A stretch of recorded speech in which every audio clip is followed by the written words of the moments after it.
महा आडंबर लघु क्रिया भित्ति प्रस्तर स्थापन बेले सरकार पक्षर देखा तत्परता प्रकल्प कार्यकारी समय देखा मिलूना फल भित्ति प्रस्तर स्थापन में सीमित रही जाउछि प्रकल्प जार प्रमाण देखा मिली गंजाम जिला कविसूर्य नगर प्रत्यक्ष देवी मां महामाई मंदिर उन्नतीकरण प्रकल्प रे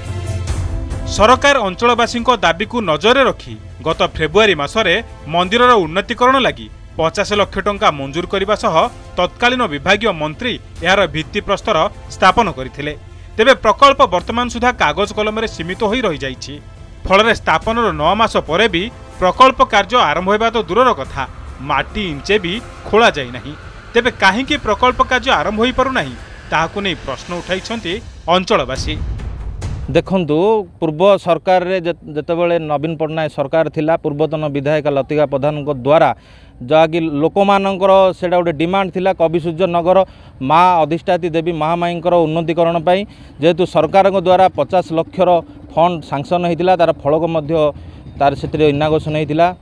किंतु बर्तमान दुखर विषय दीर्घ नुआ सरकार आसला पर यह कार्यकारी हो पाउनी। मु चाहूँगी जे काम किए बंद करिछि काहेकि बंद होइछि आर यथाशीघ्र आपरे पदक्षेप निया जाऊ तुरंत आर काम करा जाऊ आउ कविसूर्य महामाई मंदिर उन्नतीकरण करा जाऊ। देखो माँ महामाई गोटे प्रत्यक्ष देवी कविसूर्य नगर वासींकर मुख्य मंदिर होची आमर महामाई मंदिर एडी हजार हजार लोक आसंदी एठी किंतु पूर्वतन सरकार जतले नवीन सरकार थिले से समय आमर लतिका प्रधान विधायिका तांको 50 लाख टंका सैंक्शन करथिले जोटा कि कविसूर्य नगर वासी जानिक फलक मरा होता 50 लाख टंकार से 50 लाख टंकार जो फलक मरा तार कार्यकारी किसी हो पारुनी आज पर्यंत नुआ सरकार आइला परे कहीं तापर किसी दृष्टि दौना कि तार मंदिर डेभलप होनी कि मंदिर से पैसा सैंक्शन करी काम आरंभ करा जाऊ नहीं एटा गोटे प्रत्यक्ष देवी महामाई हजार हजार लोक आसुचंदी जाउचंदी तार सुविधा हेले नहीं शौचालय फौचालय किसी नहीं तेणु तुरंत या प्रति दृष्टि देवे बोली आमे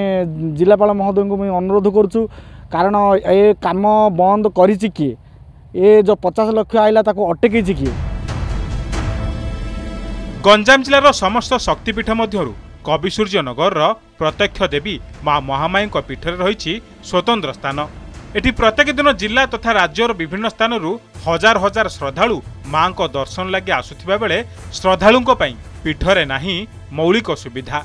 मुख्यतः शौचालय विश्रामागार पर्यटकों रोषेईवास लगी कौनसी व्यवस्था नहीं। अन्यपटे पीठर विकास पूर्व सरकार धुआं बाण थिला बोली किछि लोक कहिसंती। एने आमे कविसूर्य नगर एनएसी कार्यनिर्वाही अधिकारी प्रतिक्रिया नेबाकू चेष्टा करथिले भी ताहा संभव होई परिला नहीं। जोड़ा टार्गेट करथिलु मंदिर करया पे गोटे भोग घर भांगी पड़ी प्लस भक्त मान आसिले सेमान पई जो टिके रोषेईवास करया पे किछि सुविधा नाही बा गोटे भवन भी नाही तांको पई आज एते दूर दूरंतारू लोक मैंने आसुँच माने आमर गंजाम जिले में तो ये अच्छी महामाई किंतु अन्य जिलूर भी आसुँच अन्य राज्यर भी किसी संख्यार आसता से किसी गोटे भवन करूँ बोली भाभी सब प्रकार से गोटे आमर मानसिक पूर्ण हो पारानी रही जाइए। आउ देखंतु पूर्व सरकार तो निर्वाचन पे निर्वाचन धुआमाण ए सबू जमती नवीन ओडिशा नुआ ओडिशा नवीन ओडिशा से महामाई मंदिर भी 24 वर्ष है किसी कर बट इलेक्शन मसे पूर्वर सांक्शन है 50 लाख बट एवं पर्यंत कम होनी जहाँकि आम अलरेडी ओडिशावासी सब जानी सारी से मैंने ओनली फलक ही कम बट पैसा आउ कम जीरो खाली देखु से गोटे ही उद्देश्य थिला